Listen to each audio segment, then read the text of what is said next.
ಅವತ್ತು ಆ್ಯಕ್ಚುಲಿ ನಾವು ಹೋಗಿದ್ದ ನೆಲದ ಸಿರಿ ಪಾರ್ಕ್ ತುಂಬ ಚೆನ್ನಾಗಿತ್ತು ಅಲ್ವಾ? ಹಾಂ ಅಲ್ವಾ? ಚೆನ್ನಾಗಿತ್ತಂತೆ. ಇಲ್ಲಿಂದ ಬಸ್ ಸ್ಟಾಪ್ಗೆ ನಡ್ಕೊಂಡು ಹೋಗೋಷ್ಟರಲ್ಲಿ ಬಾರೋ ಹೋಗ್ಲಿ.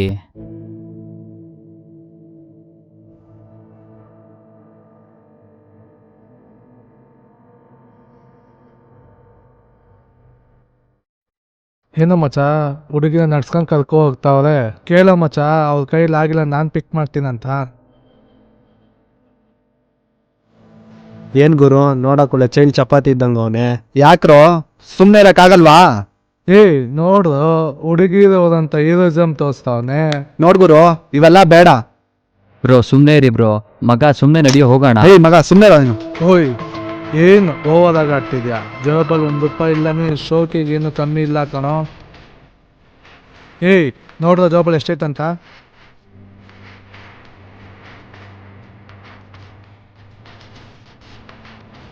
₹300 ಐತೆ ಗುರು. ನೀನು ಹೋಗಿತ್ತೆ ₹300 ಇಟ್ಕೊಂಡಿದ್ಯಾ? ಈ ಶೋಕಿ ಎಲ್ಲ ಬೇಕಾ?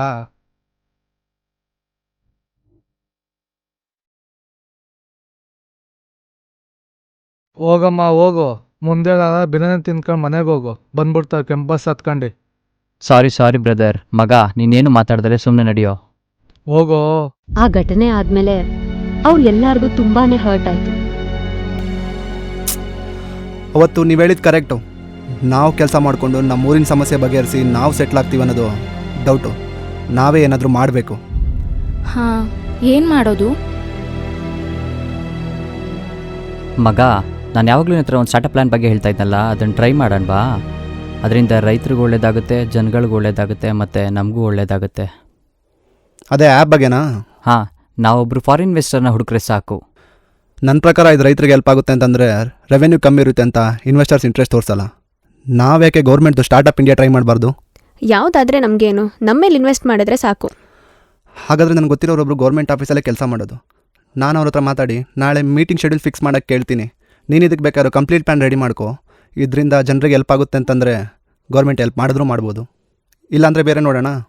ಸರಿ ಮಗ. ಹಾಂ, ಏನಾದರೂ ಮಾಡಿ. ಪ್ಲ್ಯಾನ್ ಮತ್ತು ಎಕ್ಸಿಕ್ಯೂಷನ್ ಕರೆಕ್ಟಾಗಿ ಮಾಡಿ. ನಿಮ್ಮ ಕಾನ್ಫಿಡೆನ್ಸ್ ಚೆಕ್ ಮಾಡ್ತಾರೆ. ನಿಮ್ಮ ಪ್ಲ್ಯಾನ್ನ ನೀವೇ ಟ್ರಸ್ಟ್ ಮಾಡ್ತೀರಾ ಅಂತ.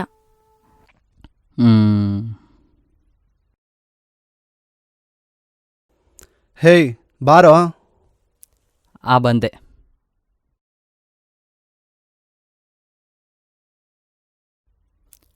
ನಮಸ್ತೆ ಸರ್. ನಮಸ್ತೆ.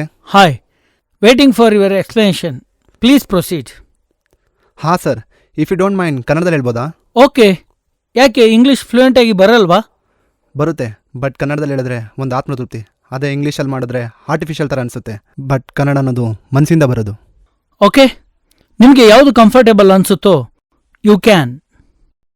ಹಾಂ ಸರ್. ಸರ್, ಇದು ರೈತರಿಗೆ ಒಳ್ಳೇದಾಗಲಿ ಅಂತ ಮಾಡ್ತಿರೋದು. ಈ ಆ್ಯಪ್ನ ವೈಶಿಷ್ಟ್ಯತೆ ಏನಂದರೆ, ರೈತರು ಮತ್ತು ಮಾರಾಟಗಾರ ಮಧ್ಯೆ ದಳ್ಳಾಳಿ ಇರಲ್ಲ. ಈ ಆ್ಯಪೇ ಮಧ್ಯವರ್ತಿಯಾಗಿ ಆ್ಯಕ್ಟ್ ಮಾಡುತ್ತೆ. ನಾವು ಇದನ್ನು ಗೌರ್ಮೆಂಟ್ ಕಡೆಯಿಂದ ಸರ್ಟಿಫೈ ಮಾಡಿಸ್ಬೇಕು. ಆಗ ಇದರ ಕಂಪ್ಲೀಟ್ ಕಂಟ್ರೋಲ್ ಗೌರ್ಮೆಂಟ್ ಕಡೆ ಇರುತ್ತೆ. ಸೊ ಯಾವ ಡಿಸ್ಟ್ರಿಕ್ಟಲ್ಲಿ ಏನು ಬೆಳಿಬೇಕು ಅಂತ ಗೌರ್ಮೆಂಟೇ ಡಿಸೈಡ್ ಮಾಡುತ್ತೆ. ಇದರಿಂದ ಸ್ವಲ್ಪ ಫುಡ್ ಪ್ರೈಸಸ್ ಕೂಡ ಕಮ್ಮಿ ಆಗುತ್ತೆ, ಮತ್ತು ಪ್ರತಿಯೊಂದು ಸ್ಟ್ಯಾಟ್ಸ್ ಕೂಡ ಇದರಲ್ಲಿ ಸಿಗುತ್ತೆ. ಸೊ ಯೂಸರ್ಸ್ ಜಾಸ್ತಿ ಆಗ್ತಾರೆ, ನಮ್ಮ ಆ್ಯಪ್ ಕೂಡ ಡಿಮ್ಯಾಂಡಲ್ಲಿರುತ್ತೆ. Okay, it seems quite interesting. ನಾವು ನಮ್ಮ ಆ್ಯಪ್ನ ಗೈಡ್ಲೈನ್ಸ ಕೆಳಗಡೆ ಸಹಾಯವಾಣಿ ನಂಬರ್ ಹಾಕಿರ್ತೀವಿ. ಸ್ಮಾರ್ಟ್ಫೋನ್ ಯೂಸ್ ಮಾಡೋಕ್ಕೆ ಬರುತ್ತೆ ಅಂದರೆ ಆ ನಂಬರ್ ನೋಡ್ಕೊಂಡು ಡಯಲ್ ಮಾಡೋಕ್ಕೆ ಬಂದೇ ಬರುತ್ತೆ. ಸೊ ನಮ್ಮವರು ಅದರಲ್ಲಿ ಅವ್ರಿಗೆ ಗೈಡ್ ಮಾಡ್ತಾರೆ. ಆದ್ರೂ ಗೊತ್ತಾಗಲಿಲ್ಲ ಅಂತಂದರೆ ಅವ್ರ ಆಧಾರ್ ನಂಬರ್, ಮೊಬೈಲ್ ನಂಬರ್ ಮತ್ತು OTPನ ವೆರಿಫೈ ಮಾಡಿ ಬುಕ್ ಮಾಡಿ ಕೊಡ್ತಾರೆ. ಇದಕ್ಕೆ ಪ್ರೊಸೆಸಿಂಗ್ ಫೀಸ್ ಕಲೆಕ್ಟ್ ಮಾಡ್ತಾರೆ ಸರ್. ಪ್ರೊಸೆಸಿಂಗ್ ಫೀಸ್ ಎಲ್ಲ ಪೇ ಮಾಡ್ತಾರಾ? Is it possible? ಆಗುತ್ತೆ ಸರ್.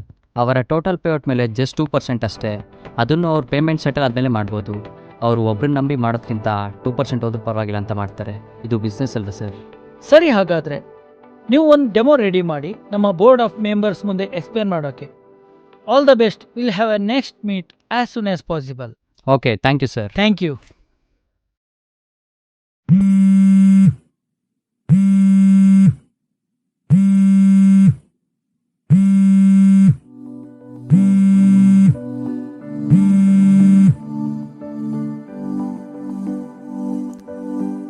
ಹಲೋ. ಹಾಂ ಮಗ, ಸಾಫ್ಟ್ವೇರ್ ಡೆವಲಪ್ ಮಾಡೋ ಕಂಪ್ನಿ ಹತ್ರ ಹೋಗಿದ್ದೆ. ಅವರು ಡೆವಲಪ್ ಮಾಡಬೇಕು, ಟೆಸ್ಟಿಂಗ್ ಮಾಡಬೇಕು, ಅದನ್ನು ಕ್ಲೌಡಲ್ಲಿ ಅಪ್ಲೋಡ್ ಮಾಡಬೇಕು. ಇದಕ್ಕೆಲ್ಲ ಬೇಜಾನ್ ಖರ್ಚಾಗುತ್ತೆ ಅಂತವ್ರು. ಹೌದಾ? ಹೇಗೋ ನಮ್ಮ ಆಫೀಸರ್ ಪಾಸಿಟಿವ್ ರೆಸ್ಪಾನ್ಸ್ ಮಾಡಿದ್ರು ಅಲ್ವಾ, ಹೇಗಾದರೂ ಮಾಡಿ ದುಡ್ಡು ಅರೇಂಜ್ ಮಾಡೋಣ ಆ್ಯಪ್ ರೆಡಿ ಮಾಡೋಕೆ. ಹೇ ಅವರೆಲ್ಲ ಹೇಗೆಂದರೆ ಬಿಸ್ನೆಸ್ ಮೈಂಡ್ ಸೆಟ್ ಇರೋರು. ಪ್ಲ್ಯಾನ್ ಟ್ರೀ ಸೇವರ್ತ್ ಅಂತ ಮೇಲ್ ಸಿಗ್ನೇಚರ್ ಹಾಕ್ತಾರೆ, ಆಮೇಲೆ ಅದೇ ಮೇಲ್ನ ಪ್ರಿಂಟ್ ತೊಗೊಂಡು ಪೇಪರ್ ತಯಾರಾಗಿದ್ದು ಮರದಿಂದ ಅಂತ ಅರಿವಿಲ್ಲದೆ ಬಿಸಾಕ್ತಾರೆ. ಅವ್ರ ರೆಸ್ಪಾನ್ಸ್ ಎಲ್ಲ ನಂಬಕ್ಕಾಗಲ್ಲ. ಮಗ, ಅವ್ರೇನಾದರೂ ಮಾಡಲಿ, ನಮ್ಮ ಟಾರ್ಗೆಟ್, ನಮ್ಮ ಫೋಕಸ್ ನಾವು ಟ್ರೈ ಮಾಡೋಣ. ಇವ್ರ ಹತ್ರ ಆಗಲಿಲ್ಲ ಅಂದರೆ ಬೇರೆ ಇನ್ವೆಸ್ಟರ್ಸ್ನ ನೋಡೋಣ. ದುಡ್ಡಿನ ವಿಷಯ ತಲೆ ಕೆಡಿಸ್ಕೊಳ್ಬೇಡಿ. ಅದಕ್ಕೆ ನನ್ನ ಹತ್ರ ಒಂದು ಐಡಿಯಾ ಇದೆ. ಸಂಜೆ ಸಿಗೋಣ, ಹೇಳ್ತೀನಿ. ಏನು ಐಡಿಯಾ? ಹೇಳ್ತೀನಿ ಸಂಜೆ ಸಿಕ್ಕಾಗ ಎಲ್ಲ. ಸರಿ, ನೀನು ಆರಾಮಾಗಿ ಬಾರೋ. ಸರಿ ಬಿಡು. ಅವ್ರ ಲೈಫಲ್ಲಿ ಎಲ್ಲ ಚೆನ್ನಾಗೇ ಹೋಗ್ತಿತ್ತು, ಅವ್ರು ಅನ್ಕೊಂಡ ಹಾಗೆ.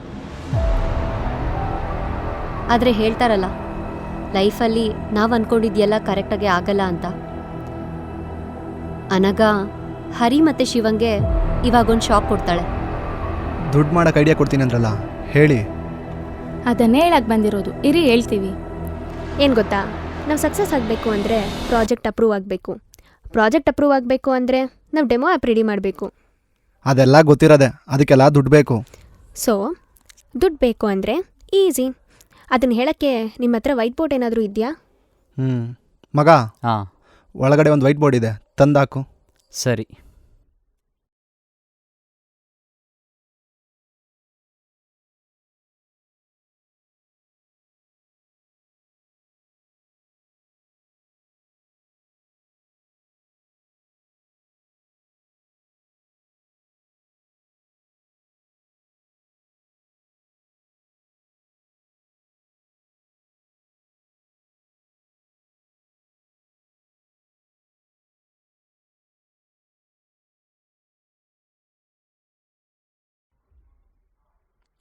ಕಿಡ್ನ್ಯಾಪಾ? ಏನು ಹೇಳ್ತಿದ್ಯಾ ನೀನು? ನಿಜಾನೇ ಹೇಳ್ತಿದ್ದೀನಿ. ಹೇಯ್, ಸುಮ್ಮನೆ ಲೂಸ್ ಥರ ಮಾತಾಡಬೇಡ. ಇಲ್ಲ, ಅವಳು ಕರೆಕ್ಟಾಗಿನೇ ಹೇಳ್ತಿದ್ದಾಳೆ. ನಾವೊಂದು ಒಳ್ಳೆ ಉದ್ದೇಶಕ್ಕೋಸ್ಕರ ಕಿಡ್ನಾಪ್ ಮಾಡೋಣ ಅಂತಿರೋದು, ಸುಮ್ಮನೆ ದುಡ್ಡು ತೊಗೊಂಡು ಎಂಜಾಯ್ ಮಾಡೋಕ್ಕಲ್ಲ. ಆದ್ರೂ ಏನು, ನಾವೀಗ ಕೆಲಸ ಮಾಡ್ಕೊಂಡು ಡೆಮೋ ಆಪ್ ರೆಡಿ ಮಾಡಿ ಟೆಸ್ಟಿಂಗ್ ಮಾಡಿಸಿ ಅದನ್ನು ಅಪ್ರೂವ್ ಮಾಡಿಸಿ ಇಷ್ಟೊತ್ತಿಗೆ 3-4 ವರ್ಷ ಬೇಕು. ಮತ್ತು ನಮ್ಮ ಊರಿನ ಬಗ್ಗೆನೂ ಯೋಚನೆ ಮಾಡಿ. ನೀವು ಹೇಳ್ತಿರೋದು ಕರೆಕ್ಟೇ ಮಗ, ಸುಮ್ಮನೆ ಇರೋ. ಬಟ್ ಯಾರನ್ನ ಕಿಡ್ನ್ಯಾಪ್ ಮಾಡೋದು, ಮತ್ತು ಅದನ್ನು ಹೇಗೆ ಮಾಡೋದು? ಹೇಳ್ತೀನಿ. ಇದೇ ಬೆಂಗಳೂರಲ್ಲಿ ಇರೋ ಒಬ್ಬ VIP ಮಗ. ಯಾರವನು? ತುಂಬ ಬ್ಲ್ಯಾಕ್ ಮನಿ ಮಾಡಿ ಇಟ್ಟಿದ್ದಾರೆ, ದುಡ್ಡೆಲ್ಲ ಲೆಕ್ಕ ಹಾಕಲ್ಲ. ಬಟ್ ನಮಗಿರೋ ಚಾಲೆಂಜ್ ಏನಂದರೆ ಅವ್ರ ಮಗ ವಿರಾಟ್ ತುಂಬ ಕ್ರೂರಿ. ಅವನೊಬ್ಬನೇ ಯಾರ ಕೈಗೂ ಸಿಗಲ್ಲ.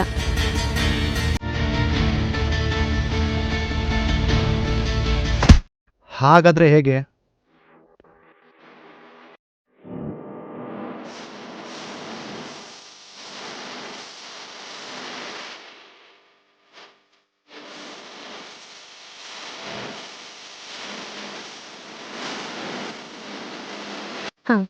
ಇದೇ ವೀಕೆಂಡ್ ಅವನು ಗೋವಾಗೆ ಹೋಗೋ ಪ್ಲ್ಯಾನ್ ಮಾಡಿದ್ದಾನೆ. ಅವನು ಆನ್ ದ ವೇ ಏರ್ಪೋರ್ಟ್ಗೆ ಹೋಗಬೇಕಾದ್ರೆ ನಾವು ಈ ಕಿಡ್ನ್ಯಾಪ್ ಮಾಡಬೇಕು. ಯಾಕಂದರೆ ಅವಾಗ ಅವನ ಜೊತೆ ಯಾವ ಹುಡುಗರು ಇರೋದಿಲ್ಲ. ಅವ್ನು ಏರ್ಪೋರ್ಟ್ಗೆ ಹೋಗ್ತಾ ಇರೋ ಕಾರಣ ಅವ್ನು ಕ್ಯಾಬಲ್ಲಿ ಟ್ರಾವೆಲ್ ಮಾಡ್ತಾನೆ. ಆ ಕ್ಯಾಬ್ ನಿಮ್ಮದೇ ಆಗಿರುತ್ತೆ, ನೀವೇ ಹೋಗ್ತಿದ್ದೀರಾ ಪಿಕಪ್ಗೆ. ಆ ರೈಡ್ ನಮಗೆ ಬೀಳುತ್ತಂತ ಏನು ಗ್ಯಾರಂಟಿ?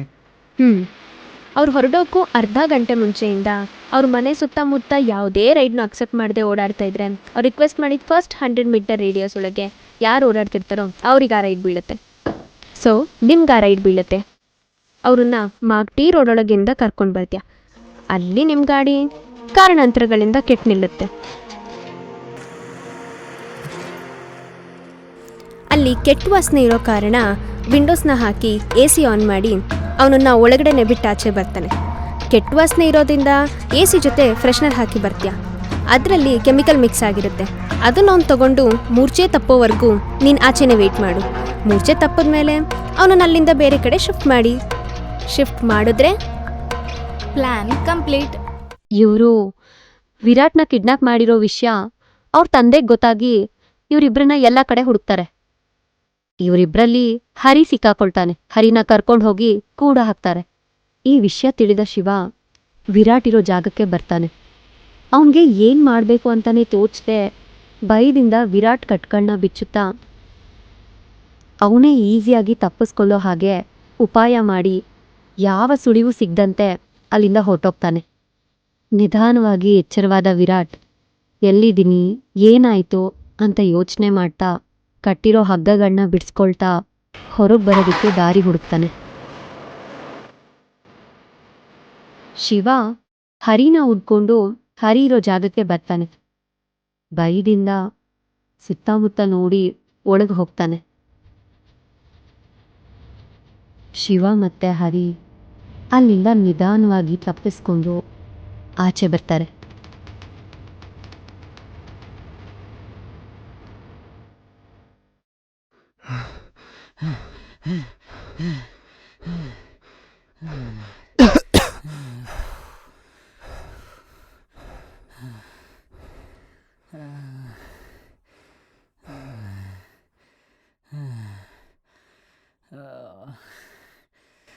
ಲೋ ಮಗ, ನಾವು ಕಿಡ್ನ್ಯಾಪ್ ಮಾಡಿರೋದು ಯಾರನ್ನ ಗೊತ್ತೇನೋ? ಯಾರು? ಲೋ ನಾವೊಬ್ಬ ಪೊಲಿಟಿಷಿಯನ್ ಮಗ. ಲೋ ನಿನ್ನ ಕಿಡ್ನ್ಯಾಪ್ ಮಾಡಿರೋದು ಅವರೇ. ಮಗ, ಆದ್ಯ ಮತ್ತು ಅನಗ ಎಲ್ಲೋ? ಗೊತ್ತಿಲ್ಲ. ಅವ್ರಿಗೆ ಫೋನ್ ಮಾಡು.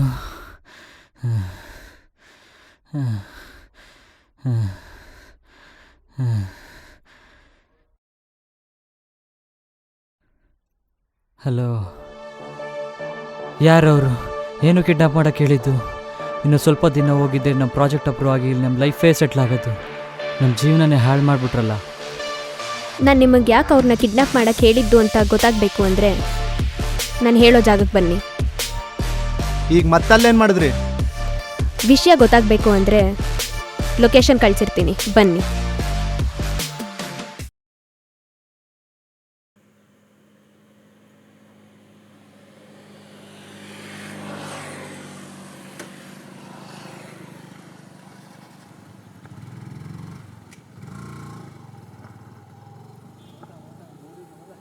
ಸರ್